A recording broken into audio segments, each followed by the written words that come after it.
Hare Krishna everyone, welcome back to the reading of Dialectic, Spiritualism, a Vedic view on Western philosophy by His Divine Grace Srila A.C. Bhaktivedanta Swami Prabhupada. And presently this book is published under the name Beyond Illusion and Doubt. We are Shravanam Diaries podcast. I'm your host Sulalita Devidasi. So we're continuing chapter number 10, Mill, entitled Mill. This is John Stuart Mill. Disciple. Mill further writes, limited as on this showing, the divine power must be by inscrutable but insurmountable obstacles. Who knows what man could have been created without desires which never are to be, and even which never ought to be fulfilled, unquote. Thus, Mill concludes that the existence of evil or pain and death excludes the existence of an omnipotent God. He sees man in a position to aid the intentions of providence by surmounting his evil instincts. God is not infinite in his power, because if he were, there would be no evil. Srila Prabhupada. Evil is undoubtedly created by God. But this was necessary due to the human being's misuse of his free will. Very important point. This is the Srila Prabhupada basically describes the origin of evil. Origin of evil. Evil is created by God. It was necessary due to human beings' misuse of his free will. Wow. God gives man good directions. But when man is disobedient, evil is naturally there to punish him. Evil is not desired by God, yet it is created because it is necessary. The government constructs prisons not because it wants to put others into prisons, not because it wants to, but because they are necessary. The government prefers to construct universities so that people can attain an education and become highly enlightened, but because some people misuse their independence and violate the state laws, prisons are necessary. We suffer due to our own evil activities. Thus, God, being supreme, punishes us. When we are under the protection of God, nothing is evil. Everything is good. God does not desire to create evil, but man's evil activities provoke God to create an evil situation. Disciple. In the Judeo-Christian tradition, God is at war with Satan.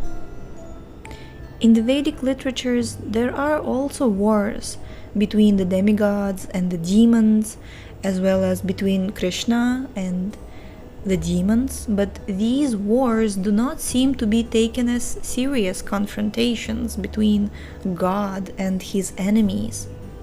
Isn't Krishna's mood always playful? Srila Prabhupada. Since Krishna is all-powerful, when he is fighting with demons, he is actually playing. This fighting does not affect his energy. It is like a father fighting with his small child. The father may seem to be fighting seriously, but he is only playing. One slap is sufficient to subdue the child. Similarly, Krishna sometimes plays by giving the demons a chance to fight him. But one strong slap is sufficient to end the fight. There is no question of fighting with God on an equal level. He is omnipotent. However, when a living entity is disobedient and harasses the devotees, God kills him.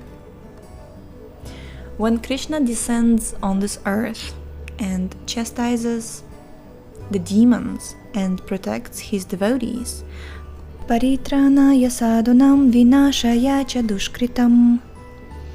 Whenever there is a fight between the demons and the demigods, God takes the side of the demigods. Disciple, Mill saw it more like an actual struggle between God and Satan, or evil. Srila Prabhupada, there's a struggle because the demons are always transgressing God's rules. A demon is one who rejects God's rules, and a demigod is one who accepts them. That is the main difference, as stated in the Shastras. Disciple, but Mill pictures God himself as struggling hard in the fight to conquer the demons. Srila Prabhupada, God has no reason to struggle. According to the Vedas, he is so powerful that he has nothing to strive for.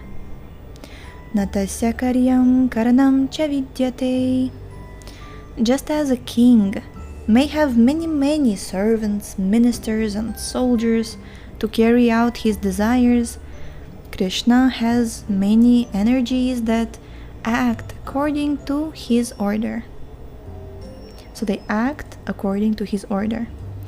Krishna himself has nothing to do but play on his flute and enjoy himself.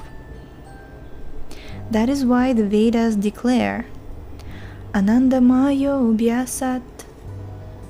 God is always blissful. So, God has no reason to struggle for anything because nobody is equal to or greater than him. Natatsamascha vyadikascha drishyate. But if God is not working hard, then how are things happening? Parasya shaktir vividhaiva shruyate. Through the agency of God's multi-energies, everything is going on systematically and naturally. Svabhaviki jnana bala kriya cha. These, wow. I mean, I'm sorry. I'm just, the first time I read this book, I didn't pay attention that Srila Prabhupada quotes very important verses actually. Like here, Prabhupada quotes Svabhaviki jnana bala kriya cha. Jnana bala kriya is like 3 types of the energies of the Lord. See, Prabhupada, he's just like, you can read it the first time and you will only understand first layer, and then you read it second time and then you understand deeper layers, and the more you read these books, the more many more layers they keep opening because it is spiritual literature. It's ever fresh. Wow. For example, by God's order, the sun rises in the morning, exactly on time. So, although God is enjoying himself, the universe is going on according to his orders. There is no question of God struggling against evil. His various agents can kill all the evil elements in the world easily enough. Disciple, Mill believed that God is good but that he is involved in a world not of his own making. Srila Prabhupada. Is God to be judged by Mr. Mill? God is good, but not as good as Mr. Mill thinks he ought to be? Is this his opinion of God? Is God good in all conditions? Or is God only good when Mr. Mill considers him good? What is God's position? Disciple. Mill says that the presence of evil indicates that if God were all-powerful, he would not be completely good. Srila Prabhupada. Therefore, God has to depend on the opinion of Mr. Mill? Is it that Mr. Mill does not approve of all God's activities? Disciple. He maintains that God is good, but that he is limited in his power. If his power were absolute, everything would be good. Srila Prabhupada. How nonsensical! Everything is good, and that is our philosophy. When God kills a demon, immediately flowers are showered from the sky. Whatever God does is good. Krishna danced with other men's wives in the dead of night, and this activity is worshipped as the Rasa Leela. However, if an ordinary man does this, he is immediately condemned as a debauchee. In all circumstances, God is good and worshipable. It is not that we subject God to our judgment, saying, "Oh yes, you are good, but not so good." Fools think, "I am better than God. I can create my own God." God creates us. We cannot create God. Unfortunately, Mill did not know what is evil and what is good. He should have known that whatever is created by God is good, even if it appears to be evil to us. We may think that such and such is evil, but actually it is good. If we do not know how it is good, that is our fault. God cannot be placed under our judgment. In all circumstances, God is good. God is good. Disciple. Mill was particularly interested in the role of authority. In Utility of Religion, he writes, quote, "Consider the enormous influence of authority on the human mind. Authority is the evidence on which the mass of mankind believe everything which they are said to know, except facts of which their own senses have taken cognizance. It is the evidence on which even the wisest receive all those truths of science, or facts in history or in life, of which they have not personally examined the proofs." Srila Prabhupada, unquote. Srila Prabhupada. You can neither defy nor deny real authority. We are presenting our Krishna consciousness movement on this principle. We should carry out the orders of the authority, and Krishna, or God, is the supreme authority. Whatever he says must be accepted without interpretation. In this way, everyone can be happy. Those who are sane do not hesitate to accept God's authority, and they become happy, abiding by his orders. Those who exactly follow the instructions of the supreme authority are also authorities.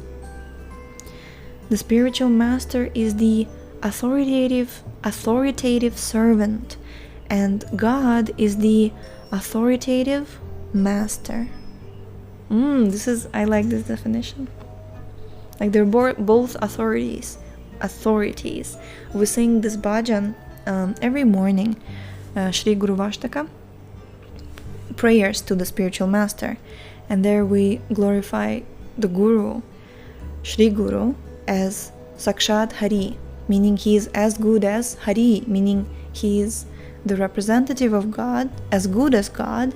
But like here, this definition is described very, very succinctly. The spiritual master is the authoritative servant,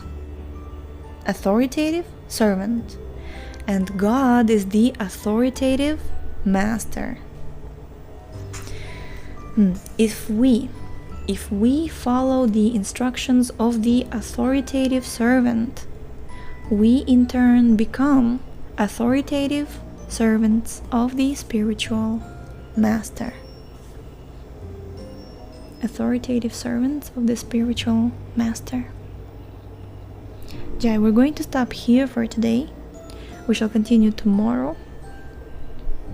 Yes, thank you so much for tuning in today. The link to this book is in the description, and we shall see you next time. Hare Krishna.